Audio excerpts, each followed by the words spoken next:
Hello everyone, we are Robin and Graham. After being at home for almost a full year now, we are ready to head out on our next adventure. So join us as we plan for the next trip.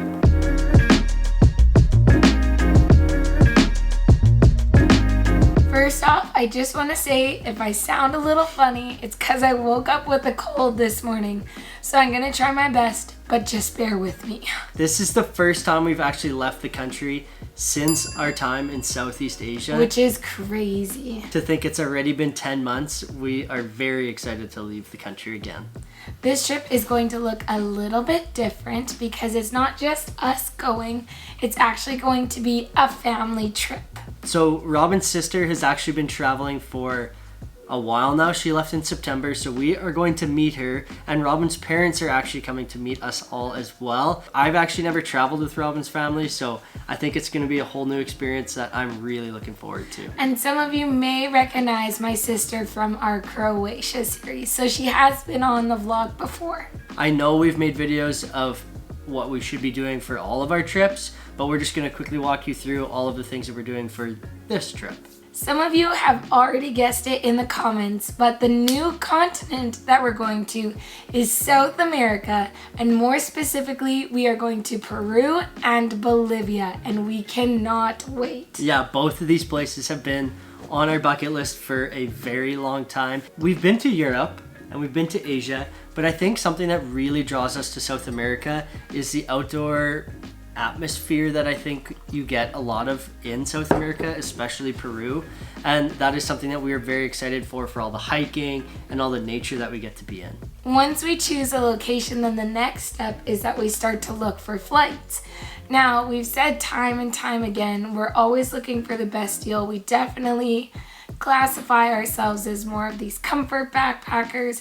We don't like to spend a lot of money on flights, so we'll be checking search engines like Momondo, Flight Hub, Google Flights, Skyscanner, everything like that to get the best deal. The one that we like to use, and is probably our favorite, definitely our favorite, is called FareDrop, which is now actually known as Daily Drop Pro. This was an app that was created by the travel YouTubers Kara and Nate. Their goal is to help give you the tools that you need to make travel more affordable. Now, in all transparency, we are affiliate members of Daily Drop Pro, but we would never recommend anything that we don't personally use ourselves and think that you guys could benefit from.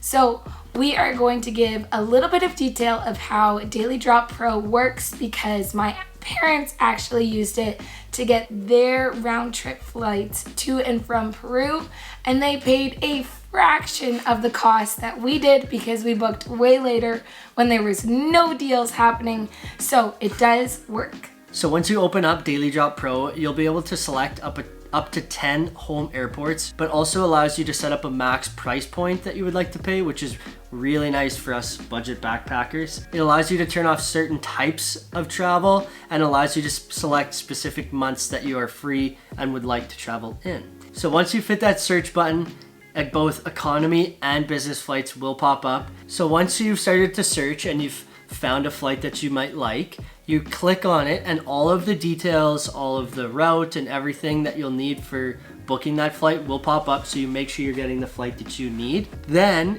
since you don't book through Daily Drop Pro, you click on it again and it will take you to the Google search and it will allow you to book that through whatever booking platform you like to use. Although we do like to recommend that you book it through the actual airline because just a little bit more reliable, a little bit more trustworthy. Sometimes the deals will only be through a third-party booking website. So just know that if you do go through a third-party website and anything does come up, any issues or anything like that, then you have to go through them and not the airline. So it just gets a little bit more difficult. Not to say that it's impossible, but it is a little bit more difficult that way. So try and book it through the airline if you can. Now, because they just officially launched their Daily Drop Pro, they added a couple new very cool things to the website. So not only can you find the best deal for your cash, you can also find the best deal and the use of your points. Now, if you are a miles and points collectors, This is just a dream to have everything in one website. You don't have to have multiple different tabs comparing all the different options open. So it is just really nice and precise that way. They also allow you to now search for hotels that you can book with your points. They also have a new wallet tab, which I'm super excited for. So you can put in any of your hotel loyalty programs, you can put in all of your credit cards, and they track all of your points there for you. It also allows you to track all of the benefits that may come along with those cards. So again, you have everything in this one space. You don't have to have all of the different tabs open. Yeah, it truly is a one-stop shop for all of the travel that you do.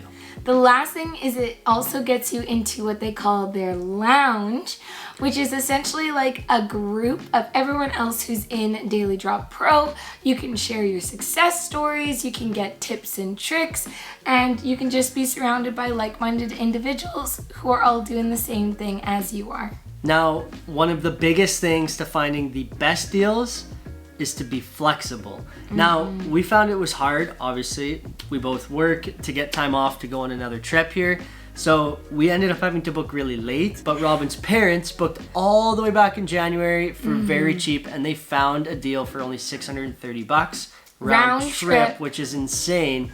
And it was all because they were flexible with the dates that they could go.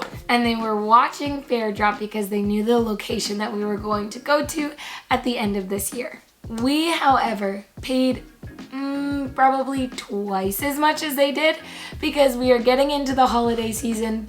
Prices are going up and there was no deals available. But whatever, we are still very thankful to be going on this trip. And if you want to check out Daily Drop Pro, we would seriously recommend it. We use it all the time and we find it so simple, and these new features just make it that much better. We have our affiliate link down in the description box below, so check them out. Okay, so back to planning for Peru. We are very fortunate as Canadian citizens that we do not need a visa for both Peru and Bolivia. Peru, we can travel up to 90 days without a visa, and Bolivia, we can travel up to 30 days. So both countries will be okay, which is fantastic. But if you have any questions about visas, feel free to leave a comment in the comments below, and we can try and help you out, or you can refer back to our video earlier about planning for a trip. Just make sure you do your research because visas are one of the more important things when traveling. So now that we have our flights and we have our visa requirements, the next thing that we want to do is plan a tentative budget. We don't want to be surprised when we get to a new country, especially if it ends up being more expensive than we initially thought.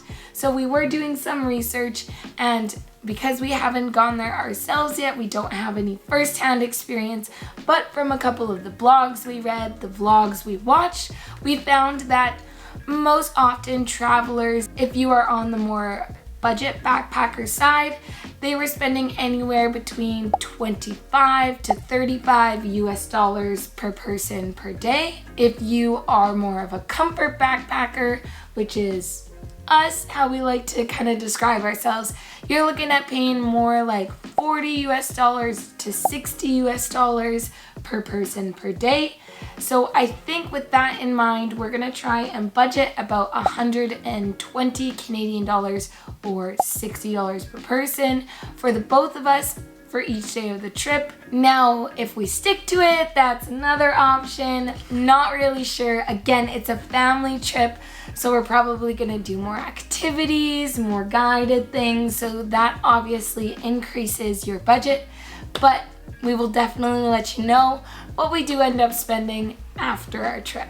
Now, we have made some other travel videos of what you should do to prep for your trip, and we're gonna list a few of them off. We do go into more detail in some other videos, so we'll link that in the description below. You gotta check out your travel immunizations. You gotta get your travel insurance. We're gonna take out some money for the local currency, make copies of all of our important documents, our passports, health cards, all that kind of stuff. Also make sure that they are all up to date and not going to expire either when we're traveling or shortly after. And lastly, we are gonna tell our bank that we are traveling, because if you've seen The Office, you don't want your credit cards being canceled on you. But that's pretty much it. That's everything we're doing in preparation for our trip to Peru and Bolivia.